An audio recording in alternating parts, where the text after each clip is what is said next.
quarta conferência. Começaremos hoje por um exame mais detalhado dos centros. Eis o diagrama dos centros. A cabeça, o centro intelectual, o tórax, centro emocional, e a parte inferior do tronco e costas, centro motor e instintivo. Este diagrama mostra o homem de pé, de perfil, olhando para a esquerda e indica a posição respectiva dos centros, de maneira muito esquemática. Na realidade, cada centro ocupa o corpo todo e penetra, por assim dizer, no organismo inteiro. Ao mesmo tempo, cada centro possui o que se chama seu centro de gravidade. O centro de gravidade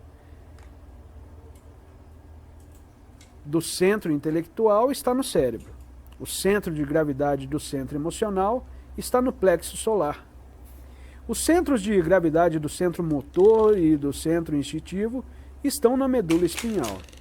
É necessário compreender que no estado atual de nossos conhecimentos, não temos meio algum de verificar essa asserção, principalmente porque cada centro possui numerosas propriedades que permanecem ignoradas pela ciência moderna, mesmo no plano anatômico. Isso pode parecer estranho, mas o fato é que a anatomia do corpo humano está longe de ser uma ciência completa. De modo que, como os centros não são inacessíveis, o estudo deles deve começar pela observação de suas funções, que se oferecem inteiramente a nossas pesquisas.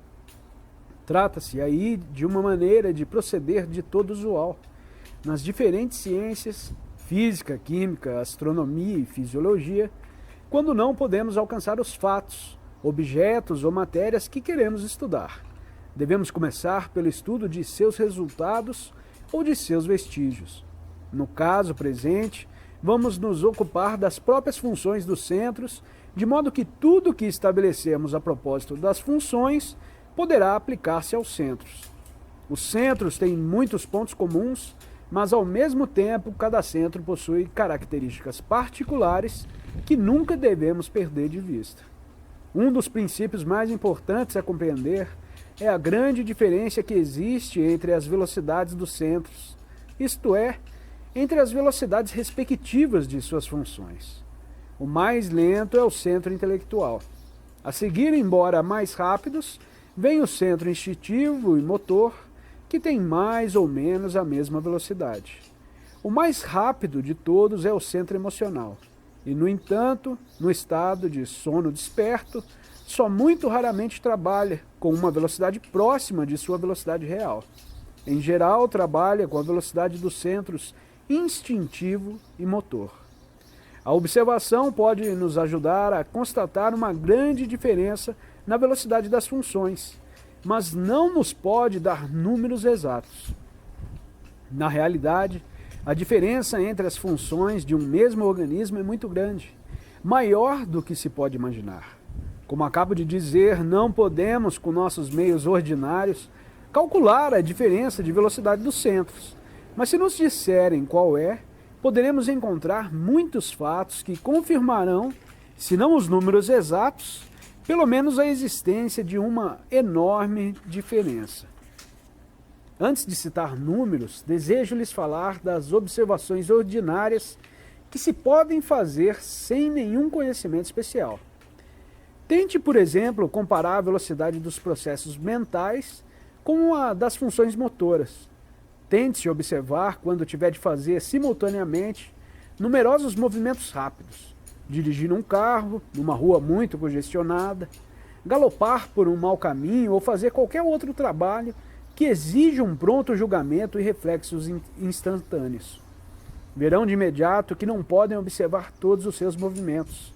Terão de diminuir sua velocidade ou então deixar escapar a maior parte de suas observações.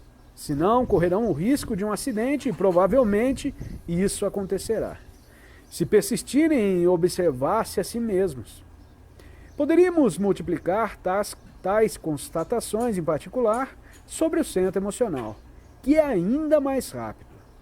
Temos todos feito tais observações sobre a diferença da velocidade das funções, mas é muito raro que saibamos reconhecer o valor de nossas próprias observações e experiências. Somente quando conhecemos o princípio é que começamos a compreender nossas observações anteriores. Não obstante, vocês devem saber que todos os números relativos a essas velocidades diferentes são conhecidos pelas escolas e demonstrados por seu ensinamento. Como verão mais adiante, a relação de velocidade dos centros expressa-se por um número surpreendente, que tem sentido cósmico, isto é, que entra em numerosos processos cósmicos, ou melhor, que divide um pelo outro numerosos processos cósmicos. Esse número é 30.000, o que equivale a dizer que os centros motor e instintivo são 30.000 vezes mais rápido que o centro intelectual, e que o centro emocional, quando trabalha com a velocidade que lhe é própria, é 30.000 vezes mais rápido que o centro motor e instintivo. É difícil crer que haja tal diferença entre as velocidades das funções de um mesmo organismo. Na realidade, isso quer dizer que cada um dos diversos centros tem um tempo completamente diferente. Os centros motor e instintivo têm um tempo 30.000 vezes mais longo que o centro intelectual, e o centro emocional tem um tempo 30.000 vezes mais longo que os centros motor e instintivo.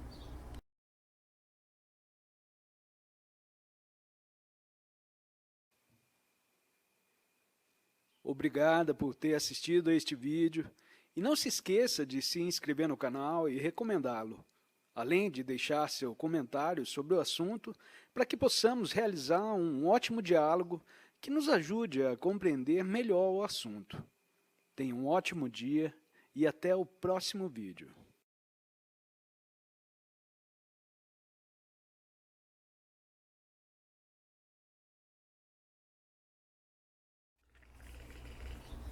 Veem claramente o que significa um tempo mais longo? Significa que, para cada trabalho, um centro dispõe de certo tempo a mais que outro centro. Por mais singular que isto pareça, o fato da grande diferença de velocidade dos centros explica grande número de fenômenos bem conhecidos que a ciência ordinária não pode explicar e, geralmente, deixa passar em silêncio ou simplesmente recusa discutir. Quero falar da velocidade espantosa, aparente e inexplicável de certos processos fisiológicos. Por exemplo, um homem bebe um copo de bebida alcoólica e no mesmo instante, em menos de 1 segundo, experimenta todas as espécies de sensações novas. Uma sensação de calor, de relaxamento, de alívio, um sentimento de paz, de contentamento, de bem-estar, ou ao contrário, de angústia, de irritação e assim por diante. O que ele sente pode ser diferente segundo os casos, mas o certo é que o corpo reage muito rapidamente ao estimulante, quase instantaneamente. Não é necessário, aliás, tomar o exemplo da bebida alcoólica ou de outro estimulante. Se um homem tem muita sede ou muita fome, um copo de água ou um pedaço de pão produzirão o mesmo efeito súbito. Podem-se constatar fenômenos semelhantes que evidenciam a enorme velocidade de certos processos, particularmente quando se observam os sonhos. Citei exemplos deste em Um Novo Modelo do Universo. Existe a mesma diferença entre o centro instintivo e o centro intelectual, do mesmo modo que existe entre o centro motor e o centro intelectual. Mas estamos de tal modo habituados a esses fenômenos que não notamos quão estranhos e incompreensíveis eles são. Naturalmente, para um homem que jamais dirigiu sua atenção sobre si mesmo e nunca tentou estudar-se, nada há de estranho nisso, como aliás em qualquer outra coisa. Mas na realidade, do ponto de vista da fisiologia comum, esses fenômenos parecem quase milagrosos. O fisiologista sabe quantos processos complicados se efetuam entre o momento em que se ingere um gole de bebida alcoólica ou um copo de água e o momento em que sentem os efeitos. Cada substância que entra no organismo pela boca deve ser analisada, submetida a provas diversas antes de ser aceita ou rejeitada. E tudo isso se passa em menos de 1 segundo. É um milagre e ao mesmo tempo não é. Pois se conhecermos a diferença de velocidade dos centros, e se nos lembrarmos de que o centro instintivo, a quem cabe esse trabalho, tem 30.000 vezes mais tempo que o centro intelectual, do qual nos servimos para medir nosso tempo ordinário, compreenderemos como tal coisa pode produzir-se. Isso significa que o centro instintivo dispõe não de 1 segundo, mas de mais de 8 horas de seu tempo próprio para fazer esse trabalho. E em 8 horas, esse trabalho pode certamente ser executado sem pressa, inútil num laboratório comum. Assim, nossa ideia sobre a extraordinária rapidez desse processo é mera ilusão, devido ao fato de que consideramos nosso tempo ordinário, ou o tempo do centro intelectual, como o único existente. Voltaremos mais adiante ao estudo da diferença de velocidade dos centros. Tentemos agora compreender outra característica dos centros, o que nos fornecerá mais tarde excelentes dados para a observação de si e para o trabalho sobre si. Vamos supor que cada centro está dividido em 2 partes, positiva e negativa. Essa divisão é particularmente clara para o centro intelectual e para o centro instintivo. Assim, todo o trabalho do centro intelectual se divide em 2 partes, afirmação e negação, sim e não. A cada instante, em nosso pensamento, uma das 2 prevalece sobre a outra, ou então ambas têm força igual, de onde a indecisão. A parte negativa do centro intelectual é tão útil quanto a parte positiva, e o menor enfraquecimento de força de uma com respeito à outra acarreta perturbações mentais. No trabalho do centro instintivo, a divisão é também muito clara e as 2 partes, positiva e negativa, são ambas necessárias para uma orientação justa na vida. As sensações positivas ou agradáveis de paladar, olfato, tato, calor, frescor, ar puro, todas atestam condições salutares à existência. E as sensações negativas ou desagradáveis, de mau cheiro, mau sabor, de contato desagradável, a impressão de calor sufocante ou de frio excessivo, todas atestam condições prejudiciais à existência. Em resumo, pode-se dizer que na vida não é possível nenhuma orientação verdadeira, na ausência de sensações, tanto agradáveis como desagradáveis. São elas o guia seguro de toda a vida animal na Terra, e a menor alteração que sofram acarretará desorientação e, em consequência, perigo de enfermidade ou de morte. Pensem quão rapidamente se envenenaria um homem se perdesse todo o sentido de paladar ou do olfato, ou se por algum artifício superasse seu asco natural às sensações desagradáveis. No centro motor, a divisão em 2 partes, positiva e negativa, deve ser tomada num sentido lógico, o movimento em oposição ao repouso. Não tem utilidade para observação prática. No centro emocional, à primeira vista, a divisão é simples e evidente. Se tomarmos as emoções agradáveis, tais como alegria, simpatia, afeição, confiança em si, como atinentes à parte positiva, e as emoções desagradáveis, tais como aborrecimento, irritação, ciúme, inveja, medo, como atinentes à parte negativa, as coisas parecerão muito simples. Na realidade, são muito mais complicadas.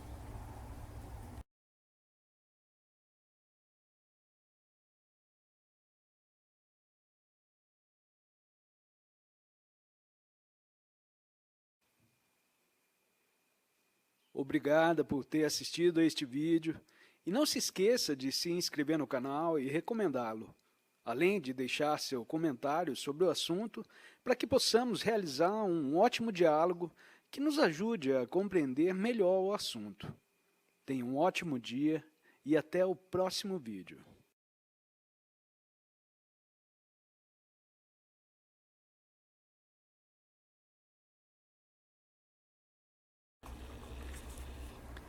Para começar, não há parte negativa natural no centro emocional. Em sua maioria, as emoções negativas são artificiais, não pertencem ao centro emocional propriamente dito e estão baseadas em emoções instintivas que lhes são completamente estranhas, mas que são desnaturadas pela imaginação e pela identificação. Esse é o único sentido real das teorias de James e de Land, muito conhecidas em determinada época. Ambos insistiam no fato de que todas as emoções são, na realidade, sensações que acompanham as mudanças que se operam nos órgãos internos e nos tecidos, mudanças anteriores às sensações e que são suas causas verdadeiras. Queriam dizer que os acontecimentos exteriores e os processos internos não provocam a emoção. Os acontecimentos exteriores e os processos internos desencadeiam reflexos internos, os quais desencadeiam sensações que são interpretadas como emoções.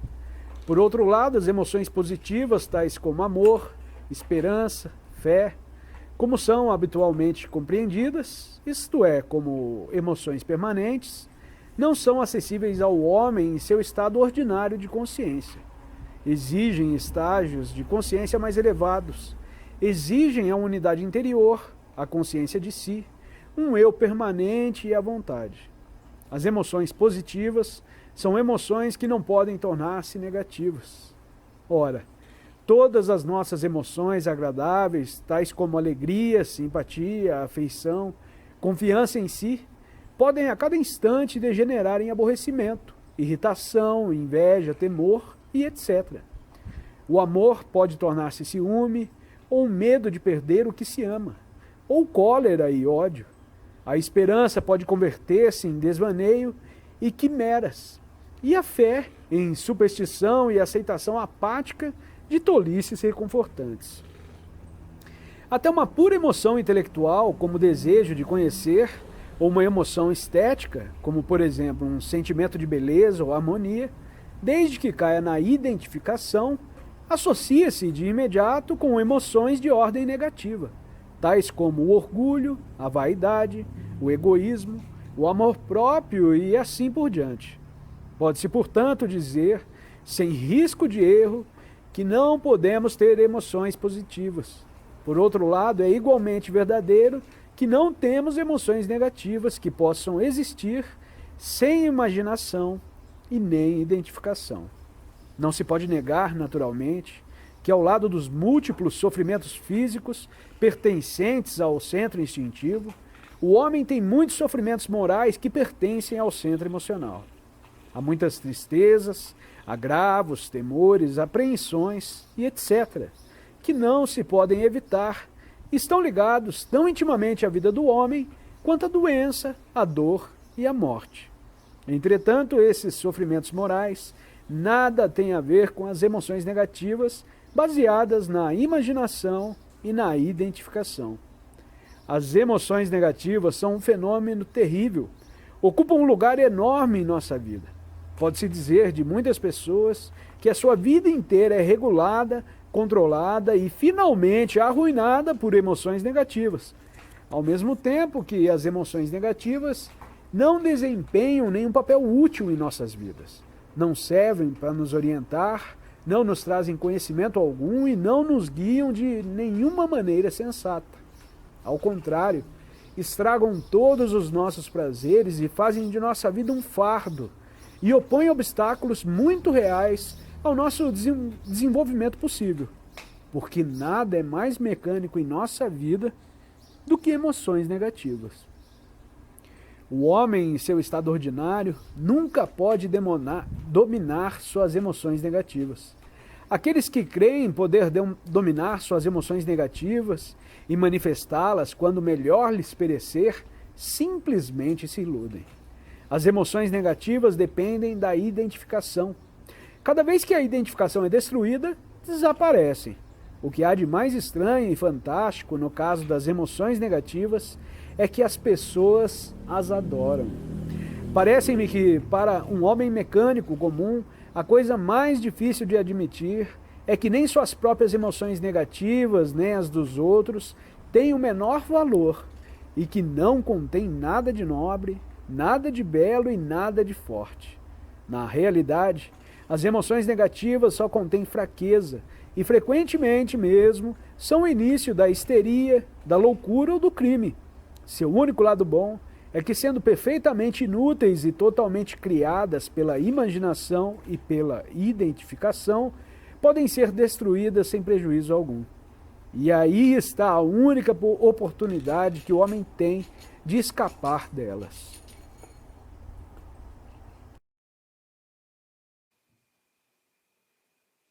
Obrigada por ter assistido a este vídeo e não se esqueça de se inscrever no canal e recomendá-lo, além de deixar seu comentário sobre o assunto para que possamos realizar um ótimo diálogo que nos ajude a compreender melhor o assunto. Tenha um ótimo dia e até o próximo vídeo.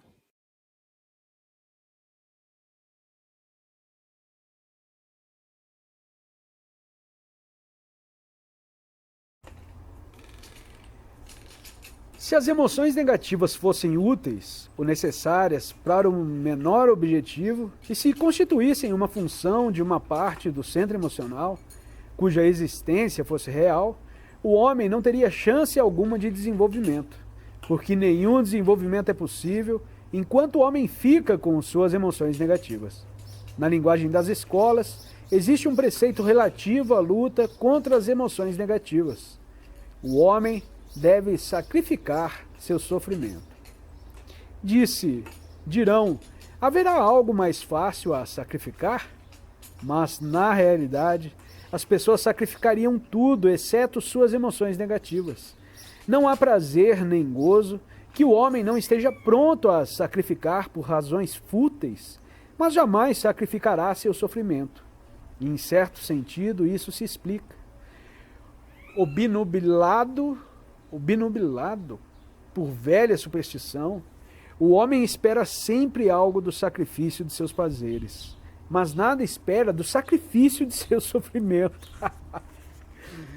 Está cheio de ideias falsas sobre o sofrimento. Continua pensando que o sofrimento lhe é enviado por Deus ou por deuses para seu castigo ou sua edificação, e sentirá até medo de saber que é possível desembaraçar-se tão simplesmente de seu sofrimento.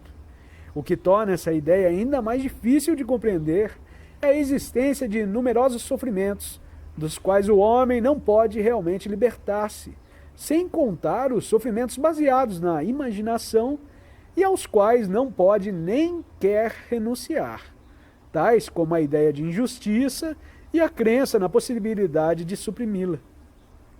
Além disso, muitas pessoas só têm emoções negativas. Todos os seus eus são negativos.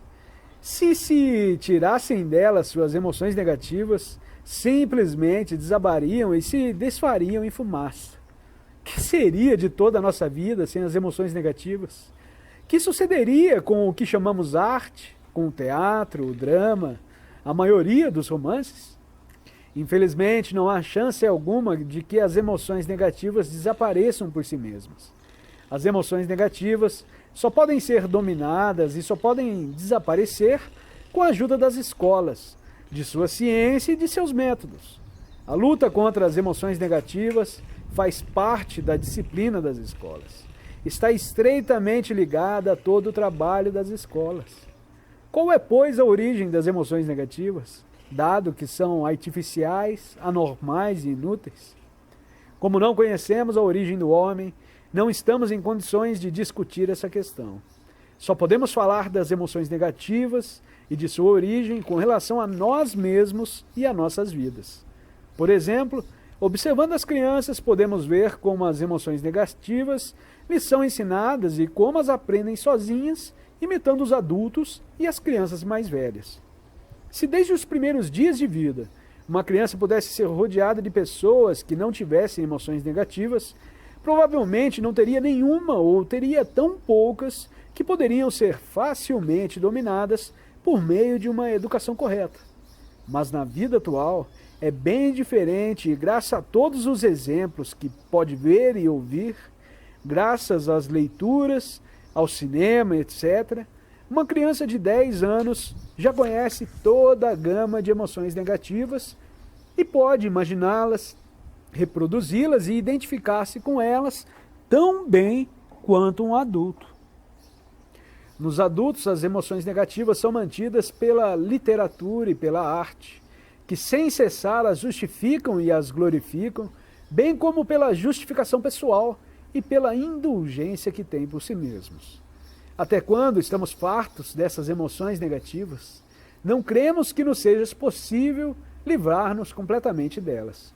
Na realidade, temos muito mais poder do que pensamos sobre as emoções negativas, sobretudo a partir do momento em que sabemos o quanto são perigosas e como é urgente lutar contra elas. Mas encontramos demasiadas desculpas para elas e nadamos no oceano do egoísmo ou da autocompaixão, segundo o caso, descobrindo faltas em toda parte, salvo em nós.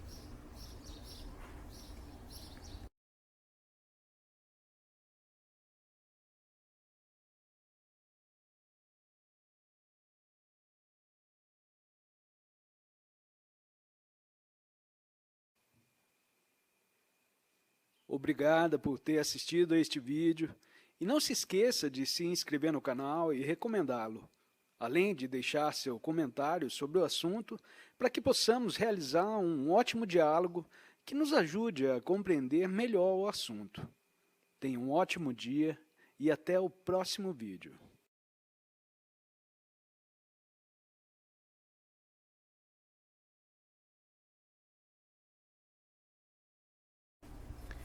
O que acaba de ser dito mostra que nos encontramos numa estranha situação quanto ao nosso centro emocional. Ele não tem parte positiva nem parte negativa. Na maioria dos casos, suas funções negativas são inventadas e há muitas pessoas que nem sequer, uma vez na vida, experimentaram uma emoção real. Tão ocupada está sua existência com emoções imaginárias. De modo que não podemos dizer que nosso centro emocional está dividido em duas partes, positiva e negativa. Podemos dizer apenas que temos emoções agradáveis e emoções desagradáveis, e que todas as emoções que não são negativas no momento podem tornar-se negativas à menor provocação ou até sem provocação alguma. Assim é o verdadeiro quadro de nossa vida emocional e, se nos olharmos sinceramente, deveremos dar-nos conta de que enquanto cultivarmos e admirarmos em nós mesmos todas essas emoções envenenadas, não poderemos esperar ser capazes de desenvolver a unidade, a consciência ou a vontade. Se tal desenvolvimento fosse possível, todas essas emoções negativas se integrariam em nosso ser e tornar-se-iam permanentes em nós, o que significa para nós a impossibilidade de algum dia nos livrarmos delas. Felizmente para nós, tal eventualidade está excluída. Em nosso estado atual, o único lado bom é que nada é permanente em nós. Se a menor coisa se tornar permanente, será sinal de loucura. Somente os alienados podem ter um ego permanente. Diga-se de passagem que esse fato reduz a nada certo termo errôneo que também se insinuou na linguagem psicológica atual sob a influência da psicanálise. Refiro-me à palavra complexo. Não há nada que corresponda à ideia de complexo em nossa estrutura psicológica. O que hoje se denomina complexo era chamado ideia fixa pelos psiquiatras do século XIX, e as ideias fixas eram consideradas sinal de loucura, o que continua sendo perfeitamente correto. Um homem normal não pode ter ideias fixas, complexos, nem fixações. É útil lembrar-se disso no caso de alguém tentar encontrar complexos em vocês. Como somos, já temos bastante traços maus e nossas chances são muito pequenas, mesmo sem complexos. Voltemos agora à questão do trabalho sobre si e perguntemos quais são realmente nossas chances. Devemos descobrir em nós mesmos funções e manifestações que podemos mais ou menos dominar e devemos exercer esse poder tratando de aumentá-lo o mais possível. Por exemplo, temos um certo controle sobre nossos movimentos e em certas escolas, particularmente no Oriente, o trabalho sobre si começa pela aquisição de um domínio tão completo quanto possível dos movimentos. Isso, porém, requer muito tempo. Para tanto, é necessário um treinamento especial que supõe o estudo de exercícios muito complexos. Nas condições de vida moderna, temos mais controle sobre nossos pensamentos. Existe, aliás, um método especial segundo o qual podemos trabalhar no desenvolvimento de nossa consciência, fazendo uso do instrumento que melhor obedece à nossa vontade. Isso é, nossa mente ou nosso centro intelectual. Para compreender melhor o que eu vou dizer, tratem de recordar que não temos nenhum controle sobre nossa consciência. Quando disse que nos podemos tornar mais conscientes, ou que um homem pode conhecer um instante de consciência simplesmente porque lhe perguntaram se está consciente ou não, empreguei as palavras consciente ou consciência num sentido relativo. Há numerosos graus de consciência e cada um desses graus significa consciência, com relação a um grau inferior. Mas se não temos poder algum sobre a consciência, temos um certo controle sobre nosso modo de pensar na consciência e podemos construir nossos pensamentos de tal maneira que nos tragam a consciência. Quero dizer que, dando a nossos pensamentos a orientação que teriam no momento de consciência, podemos fazer vir a consciência. Tentem agora precisar o que notaram quando tentavam observar-se. Vocês devem ter notado 3 coisas. Primeiro, que vocês não se lembram de si mesmos, isto é, que não tomam conhecimento de si mesmos no momento que tentam observar-se. Segundo, que a observação se torna difícil ao fluxo incessante dos pensamentos, das imagens, dos ecos de conversas, dos impulsos emocionais que atravessam seu espírito e que, com muita frequência, distraem a sua atenção da observação. Finalmente, terão notado que, no momento em que começam a se observar, algo em vocês desencadeia a imaginação e que a observação de si, se atentarem realmente, é uma luta constante contra a imaginação. Eis aqui o ponto essencial do trabalho sobre si. Se o homem se der conta de que no trabalho todas as dificuldades provêm do fato de que não pode lembrar-se de si mesmo, já sabe o que deverá fazer. Deve tratar de lembrar-se de si mesmo. Para isso, deve lutar contra os pensamentos mecânicos e contra a imaginação. Se o fizer escrupulosamente, com perseverança, os resultados não tardarão a aparecer. Mas não deve crer que a coisa seja fácil, nem que possa dominar essa técnica de imediato. A lembrança de si é um ato cujo exercício é difícil.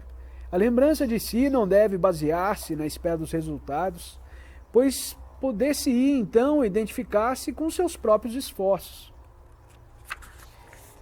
Deve basear-se na compreensão do fato de que não nos lembramos de nós mesmos, mas que, ao mesmo tempo, podemos nos lembrar de nós mesmos, se fizermos esforços suficientes e de maneira adequada. Não podemos nos tornar conscientes à vontade, no momento em que desejamos, porque não somos senhores de nossos estados de consciência, mas podemos nos lembrar de nós mesmos à vontade, por um curto momento, porque até certo ponto comandamos nossos pensamentos. E se começarmos a nos lembrar de nós mesmos, dando a nossos pensamentos uma forma especial, isto é, vendo que não nos lembramos de nós mesmos, que ninguém se lembra de si mesmo e compreendendo que tudo o que isso significa, eis aí o que nos leva até a consciência.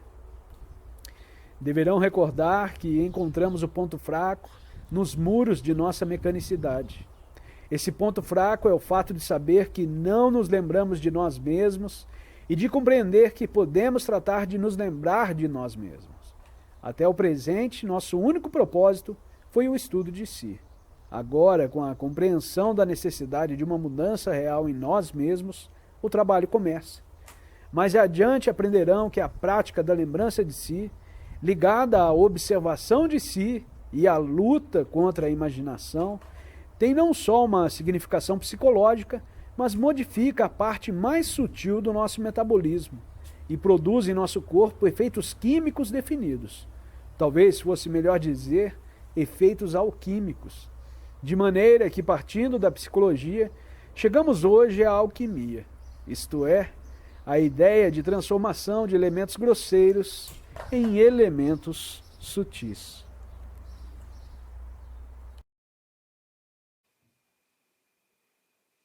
Obrigada por ter assistido a este vídeo e não se esqueça de se inscrever no canal e recomendá-lo, além de deixar seu comentário sobre o assunto para que possamos realizar um ótimo diálogo que nos ajude a compreender melhor o assunto. Tenha um ótimo dia e até o próximo vídeo.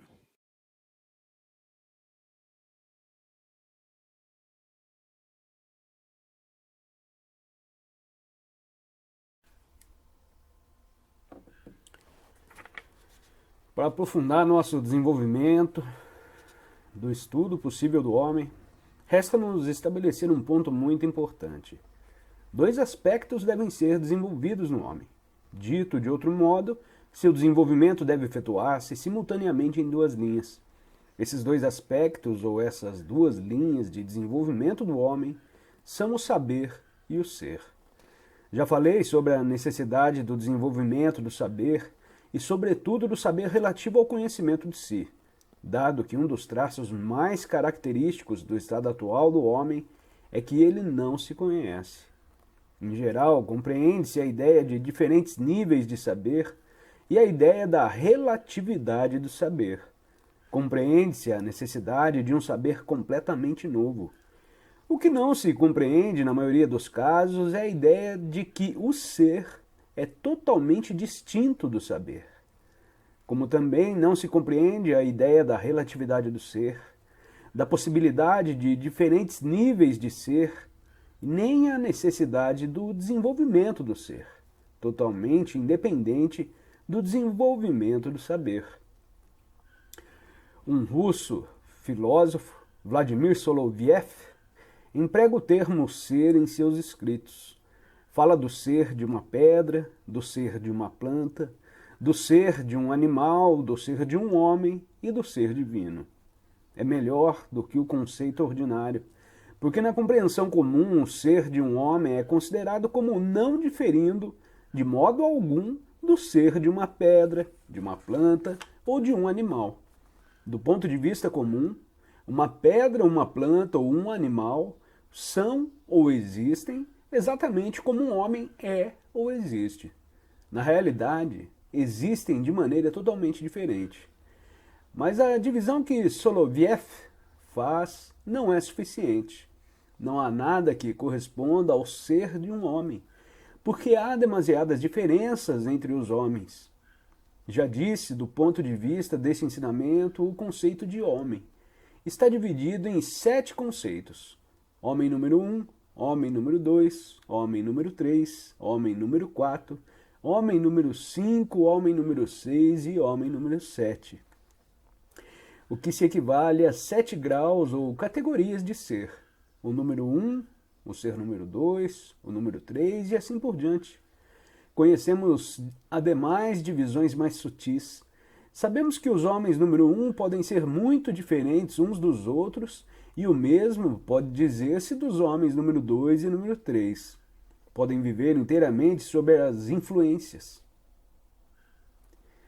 Podem sofrer a ação tanto das influências A ou B, como podem estar mais submetidos às influências A do que às influências B. Podem ter um centro magnético, podem ter entrado em contato com a influência de uma escola ou influência C. Podem estar a caminho de se tornarem homens número 4. Todas essas categorias representam diferentes níveis de ser. A ideia do ser estava no próprio âmago da concepção religiosa do homem e todas as demais classificações do homem eram consideradas de pouca importância em comparação com essa. Os homens eram divididos de um lado em descrentes, infiéis ou heréticos, e de outro verdadeiros crentes, justos, santos, profetas e assim por diante.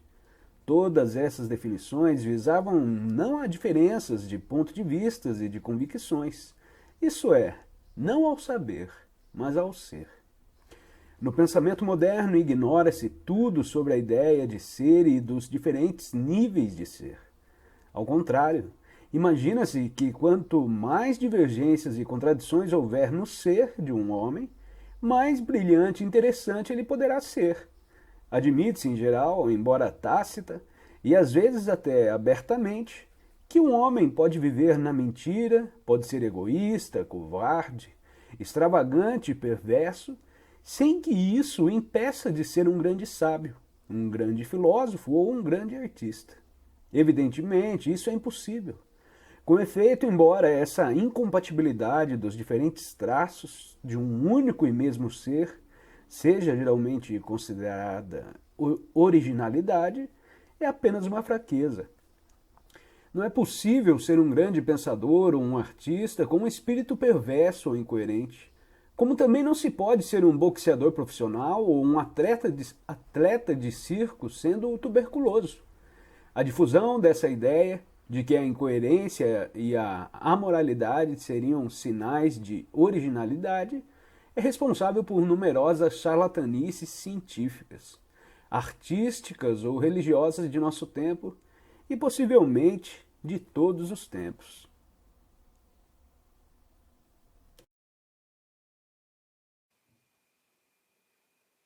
Obrigada por ter assistido a este vídeo e não se esqueça de se inscrever no canal e recomendá-lo, além de deixar seu comentário sobre o assunto para que possamos realizar um ótimo diálogo que nos ajude a compreender melhor o assunto. Tenha um ótimo dia e até o próximo vídeo.